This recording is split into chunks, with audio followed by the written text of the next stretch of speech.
What began 10 years ago with two guys in a brick building and a simple idea to help people usher all of their legacy media into the digital age has morphed and grown into Memory Ventures, which is today a portfolio of 8 brands and a team 55 strong in Indianapolis, Indiana.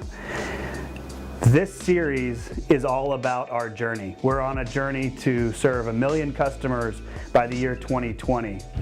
And we are heavily focused on growing. And what does that mean?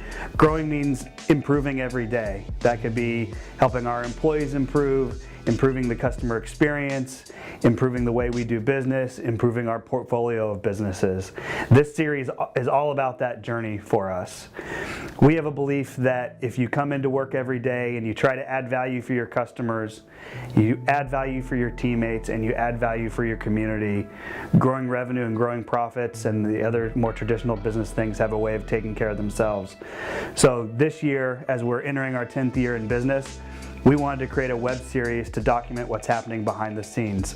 Whether you're an entrepreneur who might want to start their own business and wants to see what it's like, or a potential customer looking to do business with one of our brands and wants to see behind the scenes, or maybe a potential employee who wants to come work here, this web series is for you so that you can see behind the curtain at Memory Ventures. This is the Grow Plan. Welcome to our series.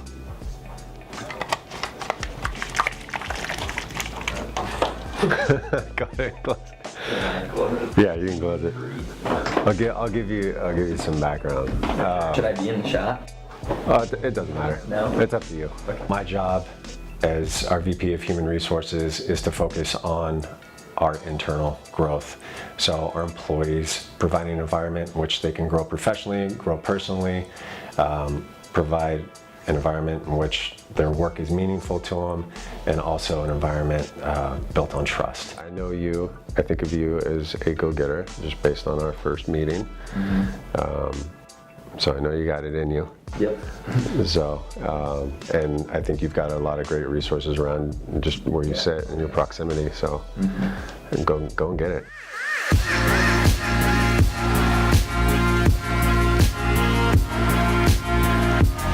I know you said focusing on the right things, but what is the 80-20? So the 80-20 rule is basically you can get like 20% of your 20% of your initiatives, 20% of your customers, 20% of your time drives 80% of the results.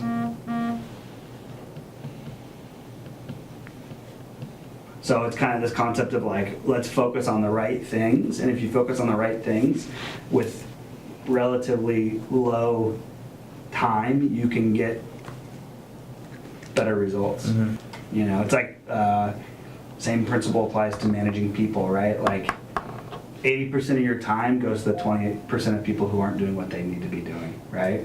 And then the other 20% gets spent on the 80% of people who are doing what they need to be doing and they're good employees, right? Yeah. Like, so how do we identify what that 80% is that can be driven with 20% of our time or 20% of our effort or 20% of our customers, and go after those and not worry about the other 20% so much.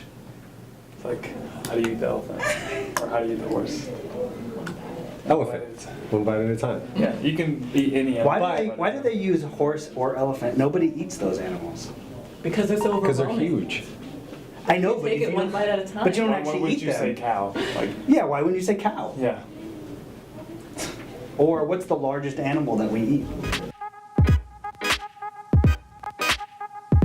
This is Rich Wender with Memory Ventures, calling for our scheduled phone interview. How are you doing this afternoon? Doing well, thanks. I just want to confirm with you before we get started that now's still a good time for you? Is it awkward interviewing people?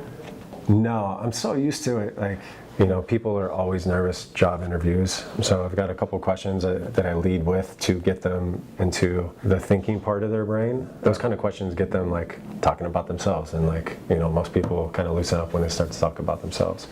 But no, at this point, it's just habit. All right, thank you. Bye. People, when you get interviewed,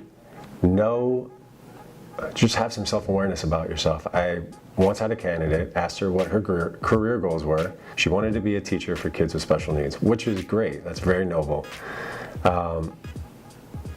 she had a work history working previously in like kind of a daycare environment. And when I asked her about that performance, or her performance in that position, she said the performance wasn't great, and it was because she didn't work well with kids. I don't have any experience, so you know, I might be missing something, but I can't imagine that working with special needs kids is easier than working with non-special needs kids. So just know what your strengths are and go after it.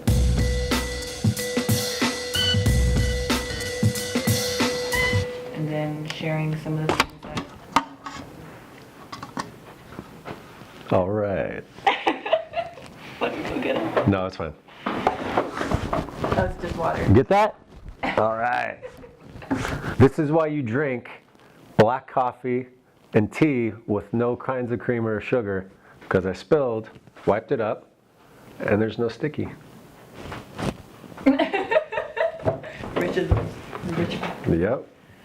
Is that going to be a separate part? Let that be a lesson. I appreciate that. Like when you find yourself getting tired, find a little exercise to do to get. That thing that you told me about, where you focus more on what you're feeling than what the feeling means, like the tired-eyed feeling. Ah, I forgot about that. Yeah. We're always asking ourselves two questions. What does this mean? And what should I do? So in that context, a couple years ago, I learned this exercise revolving around being tired and how to get over the mental aspects of being tired that I wanted to share with you. And it revolves around assigning the physical symptoms of tiredness new meanings. So when we feel tired, typically we have achy joints or dry, itchy eyes. And when we experience those symptoms, we assign the meaning that, hey, we're tired.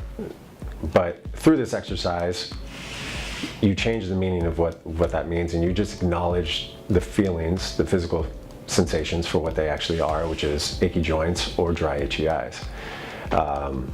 Instead of saying, that means I'm tired. So, what does it mean? I've got achy joints. That's it. Got dry, itchy eyes. That's it. It doesn't mean I'm tired. Yeah, I try to have it just be like more like meaningless and just noting the feeling. And my mind, I don't know if it was just the act of paying attention in the moment, and like I started like mentally like perking up. So I was driving, I'm like, I cannot fucking fall asleep right now. Yeah, first time I did that, like, it was a trip. Like, I couldn't believe, like, your meaning of things, like, so skews the way, like, And part of me was a little bit like the way you because because you're doubtful of me, but you'll learn not to be. not of you, I'm doubtful of tricks. Like, here's a trick to do this, here's a trick to do that. I won't bring something to you that I haven't experienced myself. So if I know something works, or if I've experienced something that works or doesn't work, I'll let you know. You know, with being tired, you know, people often fall back on it as an excuse, right? So it's like, I'm tired, so I'm not going to go to the gym. I'm not going to clean my apartment. I'm not going to do whatever it is I need to do because I'm tired. Like, it's just like, what's more important to you? Like, do you want to lay down, or do you want to get your stuff done? Like, so just maybe going back to the self-awareness, like, what's most important to you? Maybe it is like laying down and lounging on the couch and taking a nap or watching some Netflix. If it is, that's fine, but just acknowledge it. Otherwise, you know, if it's really more important to you to get up off your butt and go to the gym, or go do your errands or clean your apartment, whatever it is, like, then acknowledge it and do it. A bridge between wanting and having is action. So if you want that stuff, you got to take the action. For me, it's primarily about helping our team, our employees, do their best, perform their best, whether it's in this position that they're working with us, or in their personal lives, or wherever I can provide value and help them. I think that's what's most important to me, and that's selfishly what I'm most passionate about, what I get the most enjoyment out of. So, you know, to share a secret, while I think it's like great to help the individuals that I meet with like selfishly, like I get a high out of that. So it's not all selfless work I'm doing. But you know, it's what I'm passionate about. It's what drives me, like more than anything, is these one-on-one meetings with people, and I want people to do what they're passionate about.